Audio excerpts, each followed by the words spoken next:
하나님의 말씀은 사무엘상 26장 13절에서 20절까지의 말씀입니다. 사무엘상 26장 13절에서 20절입니다.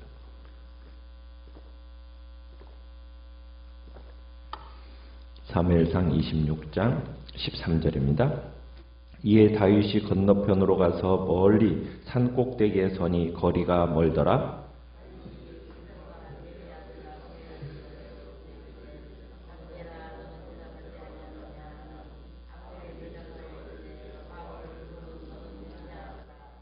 다윗이 아브넬에게 이르되 내가 용사가 아니냐? 이스라엘 가운데 너 같은 자가 누구냐? 그러한데 내가 어찌하여 내 주 왕을 보호하지 아니하느냐? 백성 가운데 한 사람이 내 주 왕을 죽이려고 들어갔었느니라.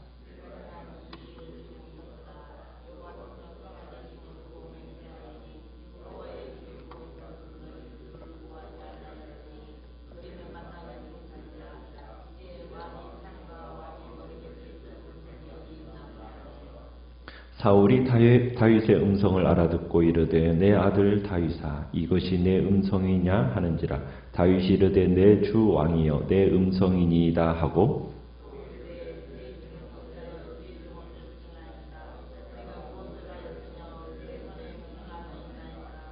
원하건대 내 주 왕은 이제 종의 말을 들으소서. 만일 왕을 충동시켜 나를 해하려 하는 이가 여호와시면 여호와께서는 제물을 받으시기를 원하나이다마는 만일 사람들이면 그들이 여호와 앞에 저주를 받으리니 이는 그들이 이르기를 너는 가서 다른 신들을 섬기라 하고 오늘 나를 쫓아내어 여호와의 기업에 참여하지 못하게 함이니이다. 그런즉 청하건대 여호와 앞에서 먼 이곳에서 이제 나의 피가 땅에 흐르지 말게 하옵소서. 이는 산에서 매출하기를 사냥하는 자 같이 이스라엘 왕이 한 벼룩을 수색하러 나오셨음이니이다. 아멘. 오늘 말씀의 제목은 다윗의 항변이라는 제목으로 말씀을 나눕니다. 10사람들이 기브아에 있던 사울에게 다윗과 그의 공동체가 광야 앞 하길라 산에 은신하고 있다는 것을 알려줍니다.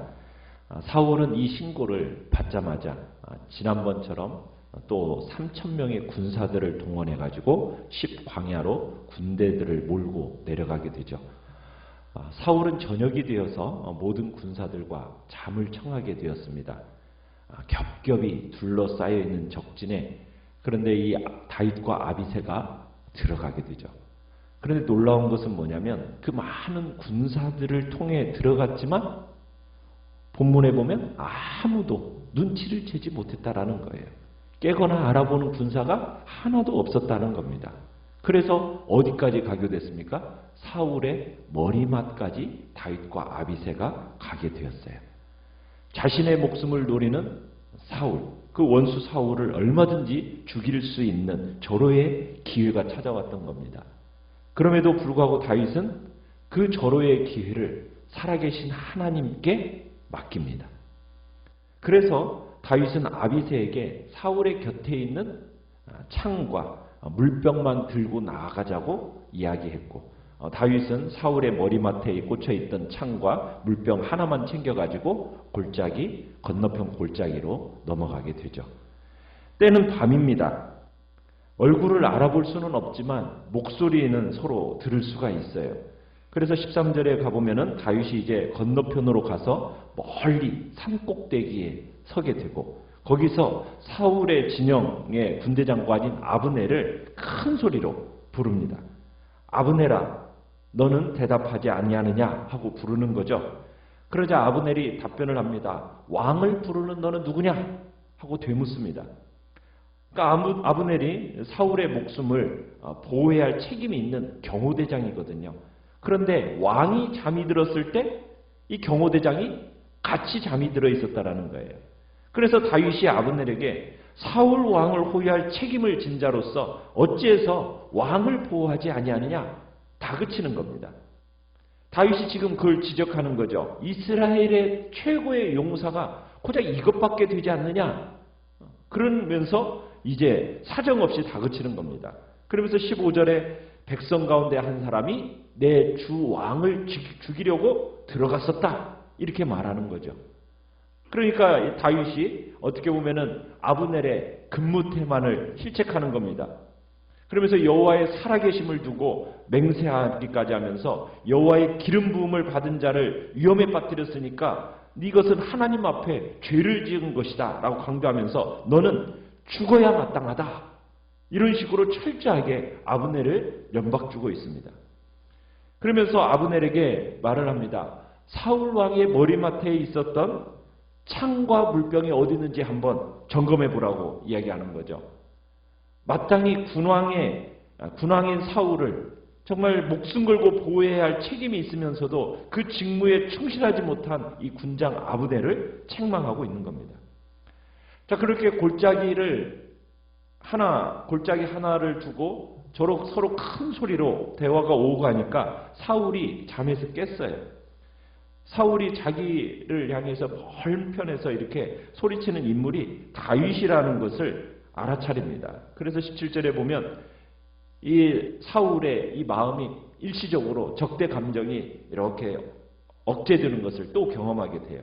17절에 그렇게 얘기하죠. 사울이 다윗의 음성을 알아듣고서는 내 아들 다윗아, 이것이 내 음성이냐. 그러니까 다윗은 사울의 사위잖아요. 그러니까 그의 아들인 겁니다. 그러면서 다윗은 내 주 왕이여, 내 음성입니다, 대답을 하죠. 참 사울에게 있어서는 죽이고 싶어도 죽일 수 없고 미워하고 싶어도 미워할 수 없는 참 다윗. 그러니까 그 다윗을 쫓아서 이곳까지 왔다는가, 또다시 한번 참패를 당하고 가는 참 사울의 심정이 어떠했을지, 참 마음이 어떠할지 참 우리가 생각하게 되는 거예요. 자, 다윗은 사울을 자극하지 않으면서 자신의 입장을 충분히 밝히려고 합니다. 그러니까 자신은 사울을 해칠 생각이 없다라는 거예요.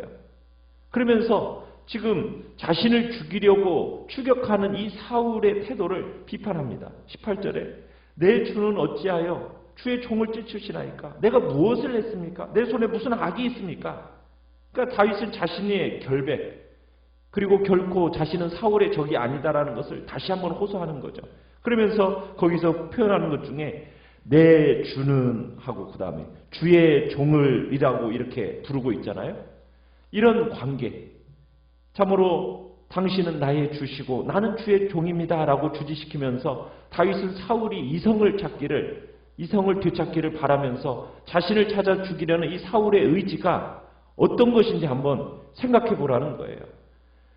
내 주 왕은 이제 한번 생각해 보라는 거예요. 19절에 사울의 당신의 의지가 하나님의 뜻을 대리하고 있는 것인지, 아니면 다윗을 제거하려는 사람들의 어떤 욕심을 대변하는 것인지 한번 스스로 판단해 달라고 요청하고 있는 겁니다. 그러니까 자신을 추격하는 것이 하나님께서 충동하셔서 자기를 추격하는 건지, 아니면은 자기를 정말 제거하려는 사람들의 충동을 받아서 지금 그런 것인지, 하나님이 충동하셨다면 하나님이 재물을 받으실 것이지만 만약 사람이 충동질한 것이라면 하나님의 저주가 임할 것이라고 지금 말하고 있는 겁니다. 우리는 충동이라는 거, 우리가 모든 충동을 다 믿으면 안 됩니다. 우리는 충동의 근원을 확인해야 됩니다. 내가 이렇게 충동을 받는 것이 하나님이 주시는 생각인지, 아니면은 그냥 우리의 마음속에 생기는 충동인지를 우리는 확인할 필요가 있다는 거예요. 그걸 분별해내야 됩니다. 참 그게 분별한다라는 것이 그렇게 쉽지는 않습니다. 그러나 우리는 하나님이 주시는 충동이라면 예배를 통해서 하나님이 우리의 마음을 받아주십니다. 그래서 그런 마음을 가지고 예배를 드리면은 말할 수 없는 기쁨과 감사함이 우리 안에 생기죠. 그러나 우리의 생각이 사람의 충동이라면 자꾸만 조급증이 생깁니다. 예배를 드려도 아무런 기쁨이 없게 되는 거예요. 근데 많은 경우에 있어서 인간의 충동이라는 것은 인간의 욕심인 경우가 많습니다.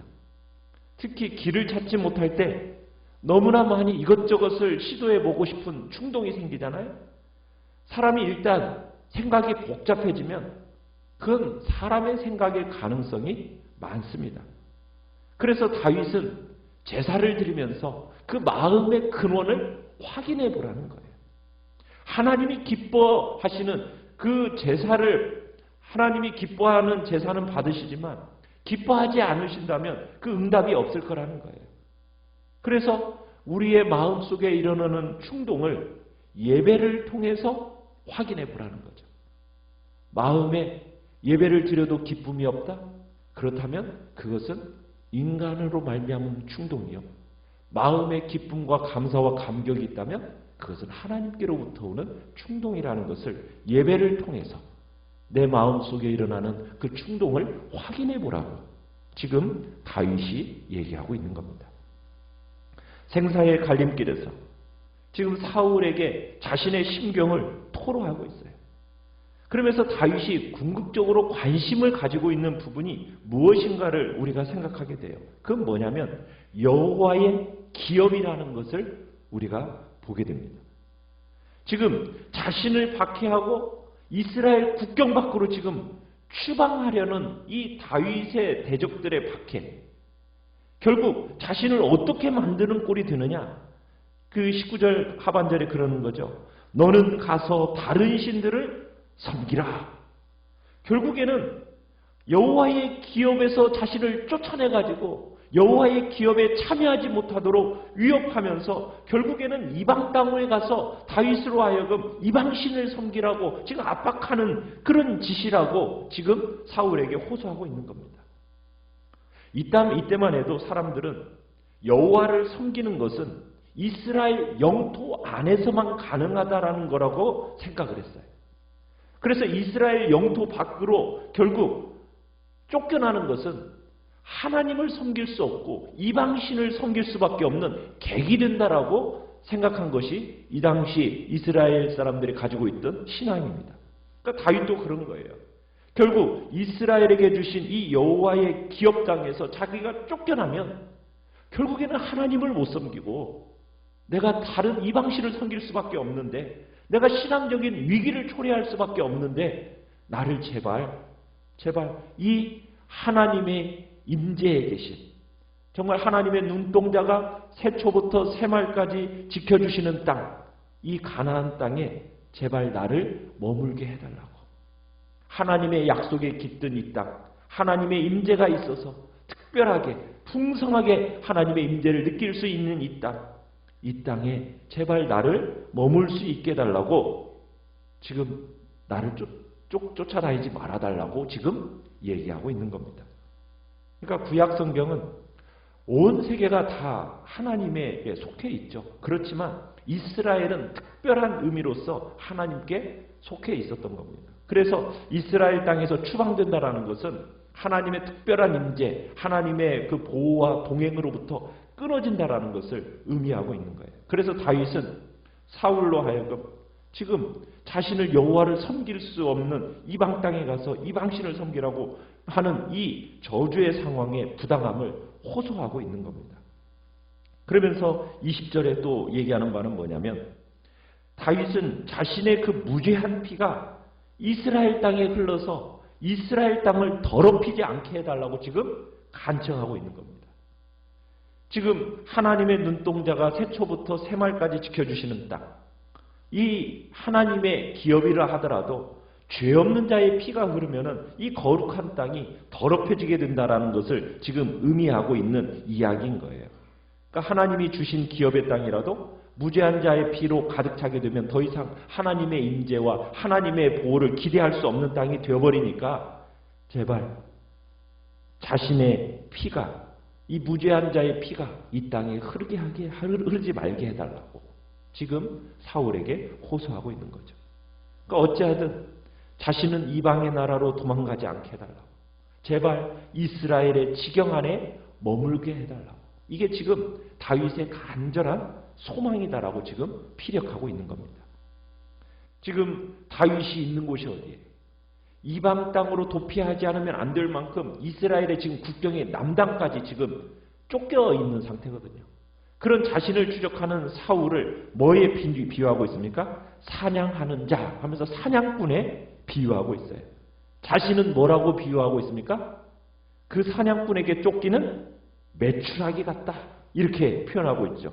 그리고 또 자신을 또 뭐라고 표현하고 있습니까? 20절에 자신을 지금 결국에는 이 정신없이 도망치지만은 안전한 곳에 이르지 못하는 결국 하찮은 벼룩에 불과한 존재다. 지금 이렇게 자신을 표현하고 있는 거예요.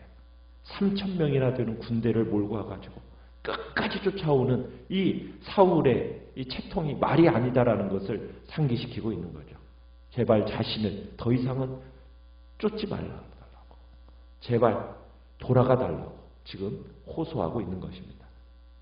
참 우리는 다윗의 마음이 지금 어디에 있는지를 보게 돼요.